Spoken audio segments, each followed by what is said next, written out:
Usisahau kusubscribe channel yetu kwa kubonyeza alama ya kengele. Wabillahi tawfik. Alhamdulillahi rabbil alamin wassalatu wassalamu ala ashrafil mursalin Muhammadin wa ala alihi wa sahabatihi ajma'in. Yaqulu Allahu tabaraka wa ta'ala qad aflaha almu'minun alladhina hum fi salatihim khashi'un.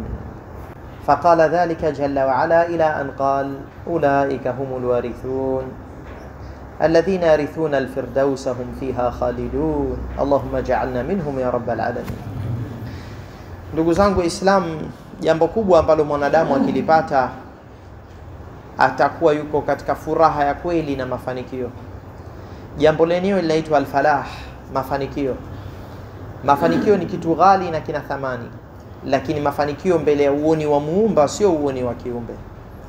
Kiumbe anaweza akaona kwamba amefanikiwa akimpata yule mwanamke aliyemtaka kumuoa, kampenda ndani ya moyo wake, basi uliingia uzito hapa na pale. Mwanzo wazee walitiatia mguu na uzito, lakini mwisho wa mambo yakafunguka, akampata huyu aliyemtaka. Kakataa wote kwa miaka mingi, kagoma kuoa, na mwishowe kafanikiwa kumpata. Yeye anaona faqad aflaha, ameshafanikiwa, kapata jambo kubwa kabisa, na pengine furaha yake ikamsahaulisha huzuni ya akhira, na kwamba akhira ataishia wapi katika maisha yake ya milele. Ahuwa munaamun fil jinan am muadhabun fil niran, je, atakuja kuwa ni mneemeshwa katika starehe za pepo au muadhibiwa katika moto katika maisha ya milele? Furaha hii ikamfikisha mahala mpaka akasahau kwamba kuna na akhira, na huko ndio kuna furaha ya kweli endapo mwanadamu amefanikiwa. Mwingine kazi fulani aliitaka, mwingine nyumba fulani aliitaka na kiwanja fulani, mpaka akakitia mikononi baada ya kudima na kufanya juhudi ya muda mrefu. Mwingine hili au lile, kila mmoja anaona kwamba kuna jambo akilipata amefanikiwa. Mwingine anagombea nafasi fulani, mpaka alipofika kuipata akaona nafasi aligombea kwa muda mrefu, nafasi ya uwaziri, sasa akafanikiwa kuipata, sasa yeye fi falahin wa najah. Mwingine yeye alikuwa anataka jambo la afya, aliumwa muda mrefu juu ya maradhi fulani, au aliipoteza neema fulani, sasa kaitia mkononi, anaona akafanikiwa. Lakini mafanikio ya kweli, ndugu zangu Waislamu, ni siku ile mwanadamu anapelekwa katika maisha ya peponi na ameshaiwacha dhiki ya na huzuni zake na matatizo yake. Sasa amehukumiwa yeye ni katika wafalme wa peponi, anaenda katika janna na hatimaye anatangaziwa radhi za Allah subhanahu wa ta'ala. Huyu ndio amefanikiwa. Qad aflaha almu'minun, wameshafanikiwa waumini wa kweli, alladhina hum fi salatihim khashi'un, ambao ndani ya sala zao ni wanyenyekevu. Unyenyekevu ni kitu kina thamani kubwa ndani ya sala, na ndio roho ya sala. Atakayepoteza unyenyekevu amepoteza jambo kubwa.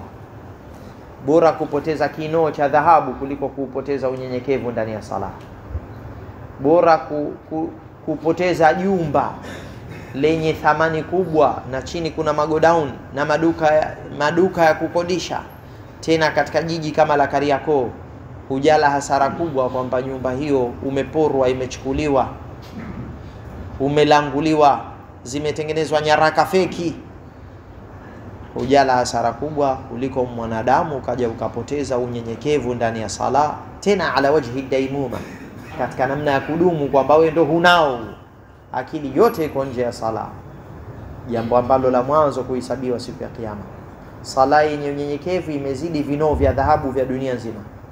Sala yenye unyenyekevu imezidi thamani ya kila unachokijua kina thamani, kwa sababu imebeba al-falah.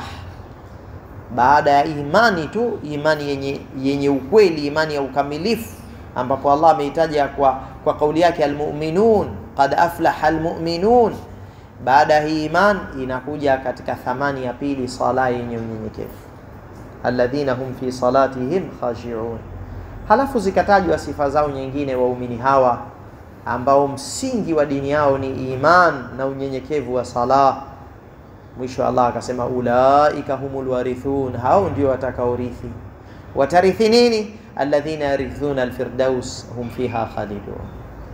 Alladhina yarithuna alfirdaus, ambao watarithi janna ya firdaus, hum fiha khalidun, wao humo watakaa milele. Ufalme wa mtu wa chini katika janna ni ufalme mkubwa sana, wala haumithilishwi na ufalme wa dunia. Lau kama utakusanywa ufalme wa wafalme wote wa dunia tokea ilipoumbwa dunia mpaka mwisho, ufalme huo uliokusanywa wa wafalme tofauti apewe mmoja, hautokuwa ufalme mkubwa kama ule ufalme wa mtu wa chini katika janna. Wa idha ra'aita tham ra'aita na'iman wa mulkan kabira, utakapoangalia katika janna utaona neema na ufalme mkubwa.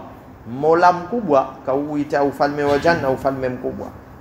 Utaziona neema huko na ufalme mkubwa, kwa sababu ufalme wa peponi mchanga wake ni zaafaran.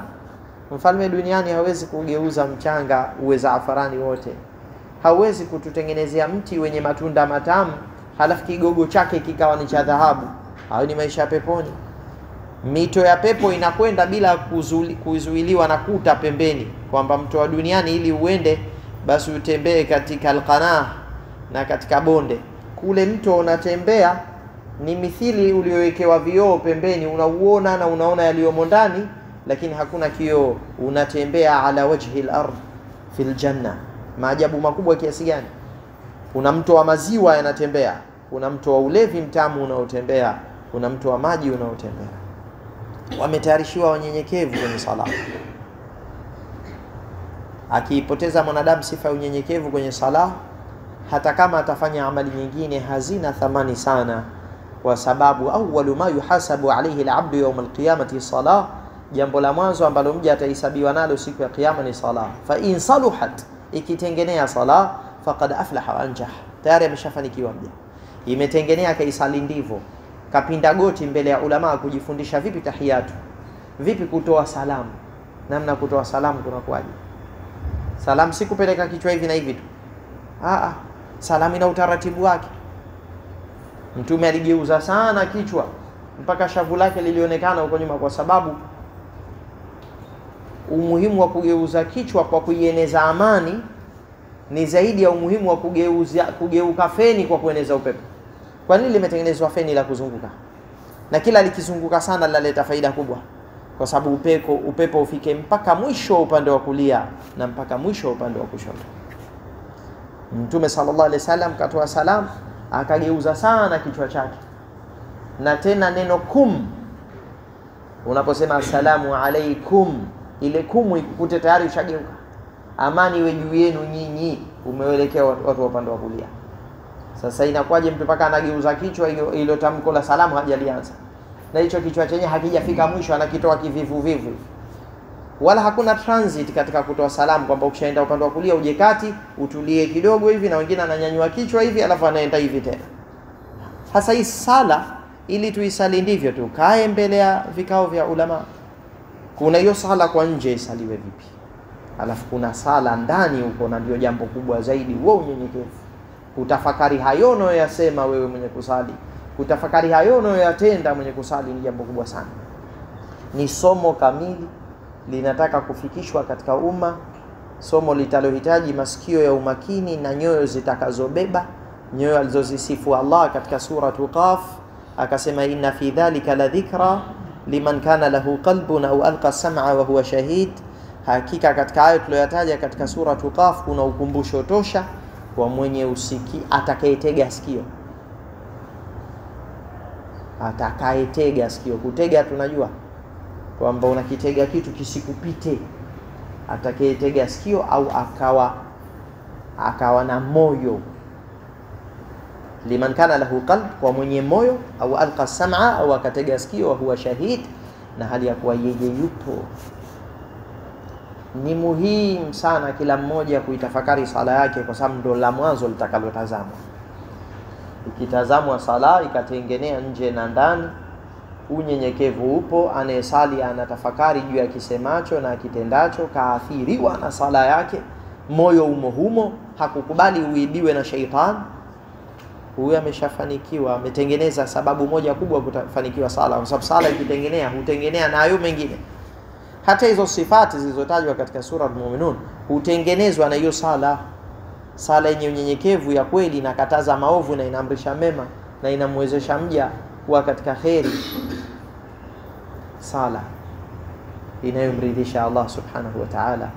Sala ya kweli inataka somo lake kamili, ndio hilo somo ambalo biidhnillahi tabaraka wa ta'ala tunataka kuliweka mbele ya jamii na umma.